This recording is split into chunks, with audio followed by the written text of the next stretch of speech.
अगं महाराणी, कुठपर्यंत मुलाचं कारण पुढे करत बसणार आहेस? केव्हापासून सांगतेय जावई बापू येणार आहेत, जेवणाची तयारी कर म्हणतीये. पण तुला काही कळतच नाही का? रागाने थरथरत अनुराधाताई म्हणाल्या. त्यांच्या बोलण्याने जानकीचा जीव व्याकुळ झाला. डोळ्यातून अश्रूंची धार वाहू लागली.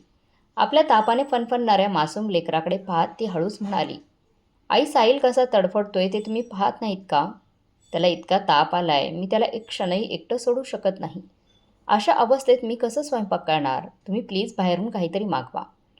सुनबाई, तुझं डोकं ठिकाणावर आहे का? बाहेरून ऑर्डर करायचं? तू समजतेस काय स्वतःला?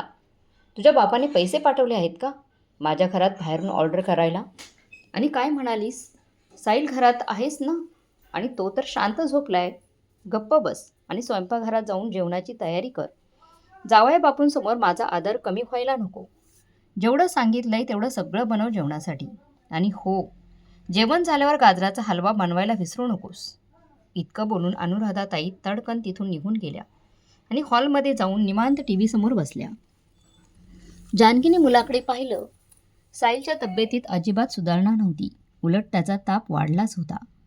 तिला काळजीने घेरलं. ती धावत अनुराधाताईंजवळ आली. आई, पटकन गाडी बोलवा, साहिलला डॉक्टरांकडे घेऊन जाऊया. ताप प्रचंड वाढलाय त्याचा आणि घरातल्या औषधांनी त्याला काहीच फरक पडत नाहीये.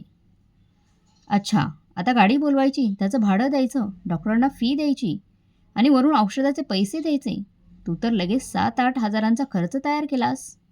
थांब, मीच जाते गल्लीतल्या डॉक्टरांकडे, त्यांचं औषध आणते. अनुराधाताई तडक बाहेर गेल्या आणि काही वेळातच गल्लीतल्या डॉक्टरांच्या सांगण्यानुसार औषध घेऊन आल्या. जानकीने औषध दिलं, पण औषध घेताच साहिलला उलट्या सुरू झाल्या. त्याची अवस्था अधिकच बिघडत चालली होती. जानकीचं काळीज हललं. ती घाबरून त्याला जवळ घेत रडायला लागली. देवा, माझ्या लेकराला काही होऊ देऊ नकोस. मी काय करू? कुणाकडे जाऊ? ती पुन्हा पुन्हा नवऱ्याला अविनाशला कॉल करू लागली, पण फोन त्याचा लागत नव्हता. अविनाश 2 दिवसांसाठी ऑफिसच्या कामानिमित्त बाहेर गेला होता. जानकीला अश्रू थांबवणं अशक्य झालं होतं. तिच्या ओठांवर एकच वाक्य होतं, आता काय करू? कुठे जाऊ? अशातच मागून अनुराधाताईंचा आवाज पुन्हा कडकडून घुमला. जानकी, थोडी तरी लाज बाळग. माझं नाक कापायला निघालीस आज. किती वेळा सांगितलं, दुपार कधीच उलटली आणि अजून तू स्वयंपाकाचं नाव देखील घेतलं नाही. गाजराचा हलवा तरी झालाय का? तुला माहिती आहे ना, जावई बापूंना किती आवडतो हलवा तो. तू तर सारखी त्या साहिलजवळच बसलेली आहेस. असं जवळ बसून त्याला बरं वाटणार असेल तर मीच बसते ना त्याच्याजवळ. तुझाच आणि स्वयंपाकाला लाग. सासूबाईंचं बोलणं जानकीच्या मनाला खोलवर टोचत होतं. आई, साहिलला तुम्ही आणलेल्या औषधाने काहीच फरक पडत नाहीये. प्लीज गाडी बोलवा. आपण त्याला डॉक्टरांकडे घेऊन जाऊया. त्याला डॉक्टरांकडे घेऊन जाणं खूप गरजेचं आहे. जर साहिलला काही झालं ना तर मी जिवंत राहणार नाही. आई, समजून घ्या मला. त्याची तब्येत सतत खालावत आहे. अनुराधाताई अगदी शांत स्वरात म्हणाल्या. अगं सुनबाई, छोट्या छोट्या गोष्टींसाठी एवढं का घाबरतात? औषधं दिलंय ना त्याला. त्याला गुण येईल थोड्या वेळाने. झोपव त्याला. झोप लागली की त्याला बरं वाटेल. मुलं आजारी पडतात हे काही नवीन नाही आहे. मी सुद्धा 2-2 मुलं वाढवली आहेत. तू काय पहिल्यांदाच आई झाली आहेस का? पण जानकीच्या डोळ्यासमोर सतत साहिलचं थांबत नसलेल्या उलट्यांचं चित्र चालू झालं होतं. आई, उलट्या थांबत नाहीत त्याला तापही वाढतोय. तुम्ही का नाही समजून घेत? तू समजून घे. मी त्याच्याजवळ बसली आहे ना. तू जा आणि स्वयंपाकाची तयारी कर. जानकीच्या डोळ्यात पाणी तरळलं. सासूबाईंना काही फरक पडत नव्हता. घराबाहेर जाणं तर अशक्य नव्हतं आणि अविनाश तर शहराबाहेर. काय करावं? कुणाकडं जावं? अशा विचारांनी तिचं मन अस्वस्थ झालं. तेव्हाच तिने एक धाडसी निर्णय घेतला. आपल्या लाडक्या भावाला रोहनला फोन लावला. रोहन, पटकन ये. साहिलची तब्येत बिघडली आहे. इथे कुणालाही काहीही वाटत नाही. ती वेगाने साहिलचे आणि आपले कपडे पॅक करू लागली. अर्ध्या तासात रोहन पोहोचला. त्याला पाहताच अनुराधाताईंचा सूर बदलला. अरे रोहन, अचानक कसं काय? ताईने बोलवलं वाटतं. हो काकू, साहिलची तब्येत बरोबर नाही ना. डॉक्टरांकडे घेऊन जायचं आहे. अनुराधाताई एकदम सौम्यपणे म्हणाल्या. अरे, आम्हीच नेणार होतो डॉक्टरांकडे. औषध मीच आणली त्याच्यासाठी. तरीसुद्धा तुला बोलवलं. बरं झालं, जाऊन ये पटकन. सुनबाई, जरा लवकर जा बरं का. डॉक्टरांना दाखवून ये आणि जरा लवकर परत ये. कारण घरातली कामं अजून बाकीच आहेत. पाहुणेही येणार आहेत. जानकीचं मन तुटूनही मजबूत होतं. तिला कळून चुकलं होतं. जानकी काहीच बोलली नाही. तिने हळूच आपली बॅग भावाकडे दिली आणि साहिलला उचलून निघाली. बॅग पाहताच अनुराधाताई चिडून म्हणाल्या. ही बॅग कसली आहे? तुला बॅग घेऊन जायची काय गरज आहे? अर्धा तास तरी लागेल परत यायला. पटकन जा आणि पटकन परत ये. आई, मी माझ्या आईच्या घरी जात आहे. मी परत येणार नाही. कधीच येणार नाही. अशा घरात मला राहायचंच नाही, जिथं पैशांचा विचार करून माझ्या मुलाला मारायलासाठी सोडलं जातं. सकाळपासून मी तुमच्याकडे पैसे मागते, गाडी बोलवायला सांगते. तो तापाने फणफणतोय, पण ना तुम्ही पैसे देताय ना गाडी बोलवताय. वेळेवर तुम्ही मदत केली असती तर साहिलची एवढी अवस्था वाईट झाली नसती. आता मी माहेरी जात आहे आणि पुन्हा कधी या घरात पाऊल ठेवणार नाही. इथे फक्त माझ्याकडून कामाची अपेक्षा केली जाते. तुमची मुलगी आणि जावई येत आहेत ना, तर तुम्हीच स्वयंपाक करा, तुम्हीच त्यांची सेवा करा. तुमचं वाटेल ते गाजराचा हलवा करा, काय खायला घालायचं ते घाला. गुलाबजाम करा, मला काही देणं घेणं नाही. स्वतःच्या मुलीसाठी इतकं टेन्शन घेता आणि माझ्या मुलाला मात्र मरू द्यायला मोकळं सोडलं. खबरदार सुनबाई, खूपच तोंड चालायला लागले तुझं. तुझा भाऊ आला म्हणून थोडं जास्तच तोंड चालतंय तुझं.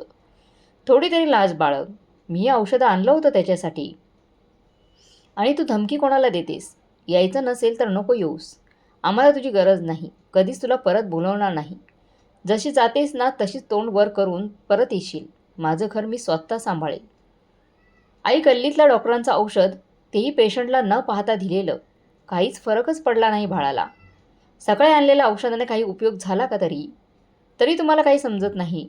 आणि राहिली गोष्ट परत येण्याची, मी आता या घरात परत कधी येणार नाही हे लक्षात ठेवा. अशा लोकांमध्ये मला राहायचंच नाही, जे जीवापेक्षा पैशाला जास्त महत्त्व देतात. असं म्हणून जानकी तिथून निघून गेली. ती सरळ डॉक्टरांकडे गेली. डॉक्टरांनी साहिलची तपासणी करताच तातडीने त्याला ॲडमिट करण्यासाठी सांगितलं. उलट्या आणि अन्न न पचल्यामुळे तो फारच अशक्त झाला होता. वरून तापाने फणफणत होता. डोकं दुखत होतं. त्याला टायफॉइड झाला होता. जानकीने सासरी फोन करून काहीच सांगितलं नाही की त्याला टायफॉइड झालाय किंवा काही. 2 दिवसांनी अनुराधाताईंनी आपल्या मुलीला आणि जावयाला सगळी परिस्थिती सांगून जेवायला बोलवलं.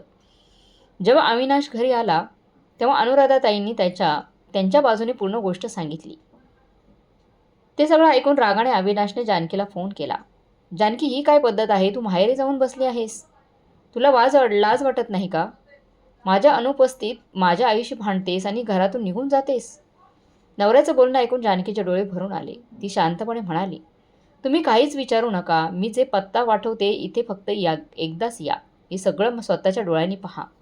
कदाचित मग मला काही सांगण्याची गरज भासणार नाही.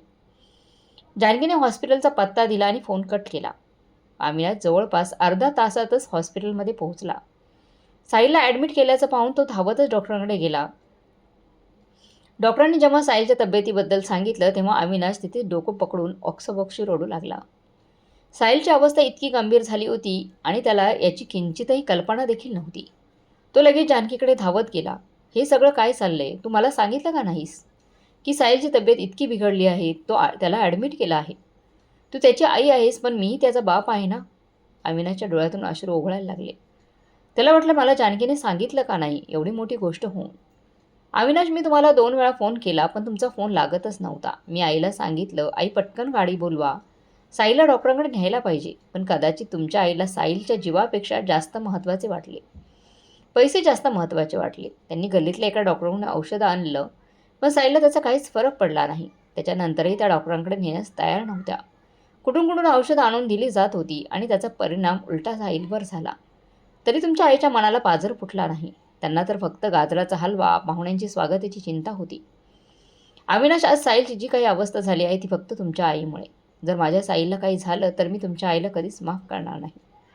आयुष्यभर त्यांचं तोंडसुद्धा बघणार नाही. सगळी गोष्ट ऐकून अविनाश अगदी सुन्न झाला. त्याची स्वतःची आई त्याच्या मुलाबरोबर असं करत होती हे त्याला असह्य वाटत होतं. खरं तर अविनाश आपला सगळा पगार आईला देत असायचा. सुरुवातीपासूनच अनुराधाताई घराची जबाबदारी सांभाळत होत्या. काय आणायचं, कोणाला काय द्यायचं, नातेवाईकांची भेट देणं घेणं सगळं. त्यामुळे अविनाश निर्धास्तपणे सगळा पगार आईकडे देत असायचा. ही भावना बाळगून की आई सगळं सांभाळेल, पण त्याला आज समजलं होतं की आई सगळ्यांचं पाहते, फक्त त्यांच्या कुटुंबाव्यतिरिक्त. डॉक्टरांशी बोलून अविनाशने साहिलसाठी योग्य उपचार सुरू केले. जवळपास 2 तासांनी अनुराधाताईंचा फोन आला. अविनाश बाळा, तू कुठे आहेस? तुझे भाऊजी आले आहेत. तुला विचारत होतेस. तू आलास आणि लगेच निघून गेलास. हे बोलणं ऐकून अविनाशच्या हृदयात टोचलं. पहिल्यांदाच आईचं बोलणं त्याला तिरासारखं वाटलं. हो आई, मी आलोच. फक्त एवढंच तो म्हणाला. त्याला वाटलं आईला फोनवरच विचारावं की तिने माझ्या मुलाबरोबर असं का केलं. पण हॉस्पिटलचं वातावरण बघता ओरडणं योग्य नव्हतं, म्हणून तो मनातलं सगळं दाबून गप्प बसला. पण जेव्हा पुन्हा अनुराधाताईंचे फोन येऊ लागले तेव्हा त्याने थोडा विचार करून जानकीला हळू आवाजात म्हटलं, जानकी तू थोडा वेळ सायलची काळजी घे, मी 2 मिनिटातच येतो. नाही अविनाश, मी आता एकटी राहू शकत नाही. माझ्या साईला अशा अवस्थेत पाहणं मला सहन होत नाही. तू नसताना मी खूप काही सहन केलंय. बोलता बोलता जानकीचं मन भरून आलं आणि ती रडू लागली. तिला रडताना बघून जानकीचं बोलणं ऐकून अविनाशच्या देखील डोळ्यात पाणी आलं. त्याचा कंठ दाटून आला. खूप धाडस एकवटून तो म्हणाला, जानकी फक्त अर्धा तास मला दे, नंतर मी तुम्हा दोघांना एकटं कधीच सोडणार नाही. त्यावर जानकी काहीच बोलली नाही. अविनाश पटकन आपल्या घरी पोहोचतो. तो हॉलमध्ये पाय ठेवतो तर जेवणाच्या टेबलाभोवती त्याची बहीण, भाऊजी आणि आई बसलेली असतात. सर्वजण कोणत्या तरी गोष्टीवरून मोठ्याने हसत होते. टेबलावर वेगवेगळ्या प्रकारचे स्वादिष्ट पदार्थ ठेवले होते. पुरी, कुर्मा, कोशिंबीर, बासुंदी, पुलाव, पापड, लोणचं, याशिवाय सर्वांचा लाडका गाजराचा हलवा आणि गुलाबजाम हे सगळं आईने एकटीने बनवलं होतं. अविनाशने बारकाईने आईकडे पाहिलं. तिच्या चेहऱ्यावर साईलबद्दल जराही चिंता दिसत नव्हती. मुलगी आणि जावई समोर असल्यामुळे तिच्या चेहऱ्यावर आनंदाची चमक होती. ती हसत होती. तेवढ्यात अनुराधाताईंची नजर अविनाशवर पडली. त्यांचा चेहरा क्षणार्धात उतरला. त्या लगेच उठून अविनाशजवळ आल्या आणि म्हणाल्या, अविनाश बाळा, तू केव्हा आलास? ये बस, कसा आहेस? कसा आहे साहिल? आता थोडं बरं वाटतंय ना त्याला? तू थकला असशील. तुझे भाऊजी आणि ताई आले आहेत. त्यांच्याजवळ बस, त्यांच्याशी बोल. मी तुलाही जेवायला वाढते. अविनाशने पुन्हा आईकडे लक्षपूर्वक पाहिलं. तो जाणून गेला की आईच्या चेहऱ्यावर एकदम गंभीरता आली होती. पण त्या गंभीरतेतही ती मुलगी आणि जावयाला महत्त्व देणं मात्र विसरली नव्हती, हे मात्र त्याच्या अविनाशच्या लक्षात आलं. आई, मी ते बसायला किंवा तू बनवलेले पंचपक्वान्न खायला आलेलो नाही. माझा साईल आणि माझी बायको 2 दिवस काही न खाता अंथरुणावर पडले आहेत. मी ते पंचपक्वान्न कसं खाऊ शकतो? आई, मला समजत नाही, तुला हे सगळं बनवायचं धाडस आलं तरी कुठून? तुला त्यांची चिंता वाटली नाही का? काय अवस्था केली आहेस तू माझ्या साईलची? तेव्हा अनुराधाताई म्हणाला, अविनाश, मी काय केलं रे? आणि का 2 दिवसापासून काही खाल्लं नाही आहे त्यांनी? ते माय लेकरं माहेरी जाऊन बसले आहेत ना. आता लक्षात आलं. त्या महाराणीने तुला माझ्याविरुद्ध भडकवलंय ना, माझ्या स्वतःच्या मुलाला. नाहीतर आजवर तू कधी तुझ्या आईशी अशा शब्दांमध्ये कधी बोलला नव्हतास. आई, अविनाश म्हणाला, ही चूक माझीच आहे. मी कधीच तुझ्याशी अशा तऱ्हेने बोललो नाही आणि माझ्या बायकोला मालकीनसुद्धा मानली नाही. तुला कोणताच अधिकार दिला नाही मी तिला, कारण तूच घरातील मोठी जबाबदार व्यक्ती आहेस. म्हणून मी माझा पगार तुला देत राहिलो. मला वाटलं तू सर्वांची काळजी घेशील. पण हीच का तुझी जबाबदारी? तू माझ्या साईला मृत्यूच्या दारात ढकलून इथे बसून पंचपक्वान्न बनवत होतीस. आई, मला सगळं समजलंय. आज साईलची जी अवस्था झाली आहे ती फक्त तुझ्यामुळेच. जर माझ्या साईला काही झालं तर तू माझ्या मुलाचं तोंड पाहण्यासाठी तडफडशील. खरं सांगायचं तर मी इथे बसायला आलेलो नाही. माझं काही सामान राहिलं होतं ते घ्यायला आलो आहे. आई, मी इथून कायमचा निघतोय. माझ्या बायकोला आणि साहिलला घेऊन मी दुसरीकडे भाड्याच्या घरात राहीन. पण अशा घरात अशा लोकांमध्ये मात्र कधीच नाही. असं म्हणत अविनाश ताडकन आपल्या खोलीत गेला. जानकी आणि साहिलचे काही कपडे झटपट पॅक केले आणि तिथून निघून गेला. अनुराधा ताईला थांबवत होत्या, रडत होत्या, ओरडत होत्या. पण अविनाशच्या डोळ्यासमोर यावेळी फक्त त्याचा मुलगा साहिल होता. शेवटी तो एक बापच होता. अनुराधाताईंचं एकही वाक्य त्याने ऐकलं नाही. बॅग घेतली आणि तिथून निघून गेला. जानकीला त्याने तिच्या आईकडे अंघोळीसाठी पाठवलं आणि स्वतः थेट हॉस्पिटलच्या मध्ये साहिलच्या जवळ थांबला. साधारण 10 दिवसांनी साहिलच्या तब्येतीत थोडीफार सुधारणा झाली. डॉक्टरांनी डिस्चार्ज दिला आणि त्या दरम्यान अविनाशने नवीन भाड्याचं घर शोधून ते सजवलं होतं. साहिलला घेऊन तो थेट त्या घरात गेला. जेव्हा अनुराधाताईंना समजलं की अविनाश खरोखर वेगळं राहायला लागला आहे, तेव्हा त्या अक्षरशः रडत रडत त्याच्या मागावर निघाल्या. शोधता शोधता त्यांच्याजवळ आल्या आणि म्हणाल्या, अविनाश बाळा, प्लीज तुझ्या आईला माफ कर. माझ्याकडून खूप मोठी चूक झाली बाळा. मी पुन्हा असं कधीही करणार नाही. प्लीज मला माफ कर. घरी चल रे. तुझ्याशिवाय ते घर सुन्न वाटतंय. मी तुझी आई आहे आणि तू माझा जीव. माझ्यापासून असं दूर जाऊ नकोस रे. नाही आई, जशी तू आई आहेस तसाच मी पण बाप आहे ना. माझ्या मुलाची ती अवस्था मी कधीच विसरू शकत नाही. मी त्या घरात परत कधीच पाऊल टाकणार नाही. अविनाश, असं बोलू नकोस रे. जर तू परत आला नाहीस तर मी मरून जाईन. आई, आता या सगळ्यांचा माझ्यावर काही परिणाम होणार नाही. आणि तुझा प्रश्न असेल की मी तुला भेटायला येईन का नाही, येईल का, तर हो. मुलगा म्हणून मग कधी कधी तुला भेटायला येईल. पण माझ्या बायकोला आणि साहिलला घेऊन त्या घरात परत येणं अशक्य आहे आई. माझ्या पत्नीला स्वतंत्रपणे जगता येतं इथे. तिला काही गरज पडली तर तिच्या हातात थोडेफार पैसे आहेत. ती गरजेच्या वेळी स्वतः गाडीत बोलावू शकते.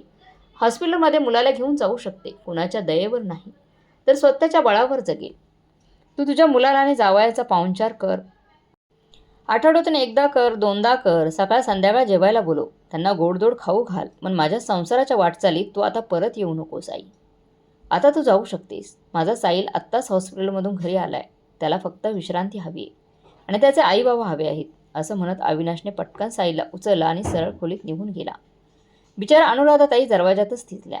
ना अविनाशने त्यांना आत बोलवलं ना जानकीने. जानकीला पाहून अनुराधाताई म्हणाल्या, सुनबाई, कमीत कमी तू तरी समजून घे. तू तरी अविनाशला समजाव. आई, मी काय समजावणार त्यांना? विसरून जावं का मी? तुम्ही माझ्याबरोबर आणि माझ्या लेकराबरोबर जे काय केलं ते. आणि तसंही आई, तुम्ही इथं उभ्या का आहात? चला जावा तुमच्या मुलीकडे. तुमच्या जावयाला बोलवा. त्यांच्या निवडीनुसार वेगवेगळे पदार्थ बनवा. गाजराचा हलवा, गुलाबजाम. तसंच करीत गेलात ना तुम्ही आजवर. तुमच्या आयुष्यात मुलगा, सून, नातवंड यांना काही स्थान नव्हतं. चला त्यांच्यासाठी स्वयंपाक करा. त्यांना वाढा. आम्ही आमची चटणी भाकरी खाऊनही सुखी आहोत. असं म्हणत जानकी आत निघून गेली. आता अनुराधाताईंना काहीच उमजेनासं झालं होतं. तोंड पाडून डोळ्यांतून अश्रूंचा ओघ सुरू असतानाच त्या गुपचूप घरी परतल्या. आज पहिल्यांदाच असं घडलं होतं. अविनाशने त्यांचा तोंडाचा एकही शब्द ऐकला नव्हता आणि सुनील त्यांच्यापुढे स्पष्टपणे बोलून दाखवलं होतं. मुलगी, जावाई त्यांचं कौतुक करा. त्यांचा मोह ह्यात गुंतून बसलेल्या अनुराधाताईंनी आज स्वतःचा मुलगा, सून, नातवंड कायमचेच गमावले होते. अनुराधाताईंच्या अतिरेकीपणामुळे त्यांनी त्यांचा मुलगा आणि सुनबाई गमावली होती आणि त्यामुळेच अविनाशला टोकाचा भूमिका घ्यावी लागली होती. तर मग मित्रमैत्रिणींनो, तुम्हाला काय वाटणे? अविनाशने जे काही केलं ते योग्य केलं की अयोग्य? कमेंट बॉक्समध्ये नक्की कळवा. आणि आजची कथा चांगली वाटली असेल तर लाईक, शेअर, सबस्क्राईब नक्की करा. भेटूया पुढच्या कथेमध्ये. तोपर्यंत धन्यवाद.